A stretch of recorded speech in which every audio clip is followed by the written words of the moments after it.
हा जस्ट एक देखावा आहे. ऍक्च्युली मनोज जरांगीनं आपली आयडेंटिटी दाखवायची लोकांना की मी आहे अजून, तेच त्यांना दाखवायचं, बाकी काय नाही. पण मराठा आरक्षण ही गेली 5-6 वर्ष मी ऐकतोय.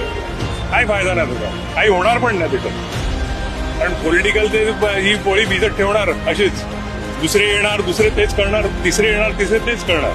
सगळ्यांचं आरक्षण काढून टाकलं. एक आरक्षण ऍक्च्युली काही वर्षांसाठीच आंबेडकरांनी दिलं होतं, बाबासाहेब आंबेडकरांनी.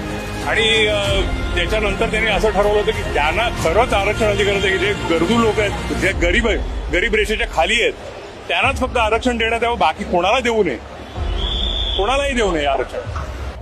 काय माहितीये, शिक्षणाच्या आधारावरती, ऍक्च्युली शिक्षणाच्या आधारावरतीच हे पदोन्नती वगैरे वगैरे सगळं व्हायला पाहिजे. आरक्षणाच्या आधारावरती हे करून काही फायदा नाहीये त्याचा. कारण आरक्षण घेऊन काय ते वरती चढून काय करणार ते लोक, त्यांना बेसिकलीच माहित नाही की काय आपल्याला काय काम करायचंय. नुसतं आरक्षण करून काय फायदा आहे त्याच्यात, काही उपयोग नाही त्याचा. आज बघा हे एवढे लोक आलेत, हे आरक्षणासाठी आले की पर्यटनासाठी आले हा प्रश्न आहे मुळात. कारण गणपती फिरतात सगळे लोक, गणपती बघायला फिरतात. आता हे ह्यांना जे मुंबईत आले, ह्यांचा सगळा येण्या जाण्याचा खर्च, रोजचं खाण्यापिण्याचा खर्च कोण करतोय? ते कुठून तरी फंड येतोय ना, हा फंड कुठून येतो मग?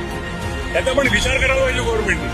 हे कोण फंड त्यांना पुरवते हे सगळं काढलं पाहिजे.